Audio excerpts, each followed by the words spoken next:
So we're starting with our eye under eyes, and we are just tapping in that eye cream onto the under eyes because they're so baggy. And then I'm going to go in with my eyeshadow, and I'm blending that color into the transition, so that's orangish look.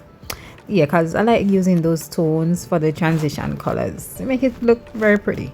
And then I'm going in with that darker shade to give it a bit more definition at the outer corners, and I'm just buffing that in with my eyeshadow brush, and I'm doing the same thing for the next side as well, guys.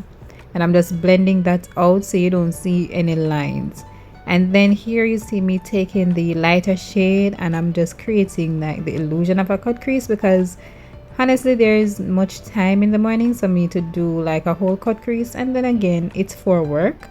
So yeah, I think just doing it this way makes it look more presentable. Well, not presentable, it makes it look more work appropriate. And then I'm going back again with that brown shade to the outer corner to give it a bit more definition, because that's my vibe. I don't like the eyeshadow to be looking flat and just like one or two colors. I like to give it dimension. And here you can see me just highlighting my brow bone with a lighter shade eyeshadow, but this is a matte shade shadow. I don't use glittery shadow on my eyebrows to highlight my brows, because that does not look cute, ladies. So I'm just blending that out, and here you can see me taking my 3D mink lashes from the lashes that I sell, and this one is in the style Hypnotize. And honestly, it's my favorite pair of lash to wear in the daytime. It just gives it that look. And here you can see me just applying my primer, and it's the Becca primer, sorry.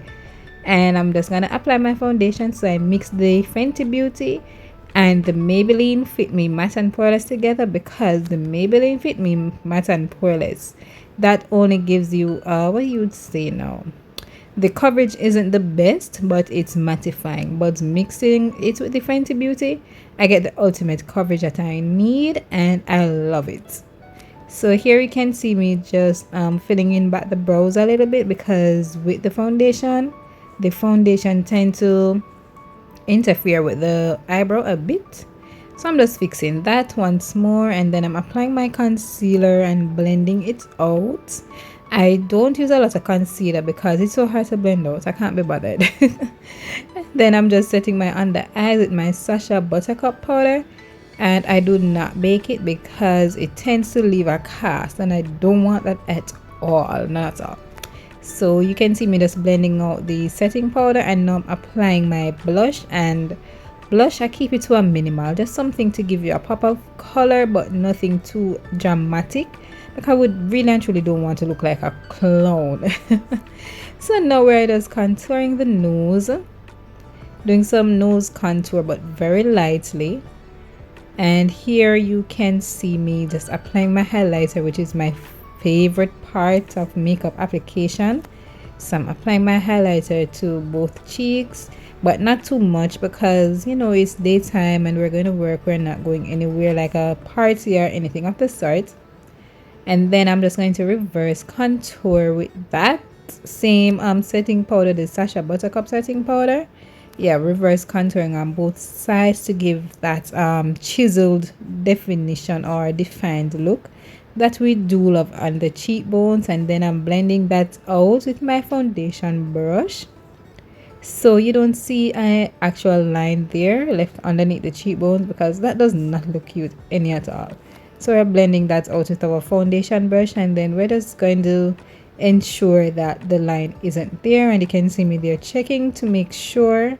And then I'm going to apply some eyeshadow under my eyeliner, so this just give it a nice look. And yeah, I tend to do this a lot, so I'll just use the colors that I use on top of the eyes and put them under. So now I'm gonna go with my ColourPop liquid lipstick. I think this one is in the shade Barracuda, or I don't remember, but I will definitely put in the description bar. And yes, so I'm just applying my liquid lipstick, and it's a pinky tone liquid lipstick, and it's really nice. Like, it lasted the whole day, and I love the consistency of it. I just love this color. It's not too pink and it's not too bright and it's not too pale. Like it's a perfect shade of pink to wear for like any skin tone. Yeah, and I'm just checking to make sure that it looks okay, and I'm cleaning up the edges. So now moving along to setting spray, guys. So this is like a second bath. So I'm just spraying my face with setting spray to ensure that this makeup sit the whole day, because this is like 6 o'clock in the morning when I'm getting ready, and I sprayed the heck out of my face because I want this to last the whole day, because I leave work very late and I don't want my makeup to be messing up or fading throughout the day. So I ensure that there's enough setting spray on my face to keep this locked in. So here you can see me just checking out the makeup look, and I do like how it's looking. So if you want more makeup content, subscribe.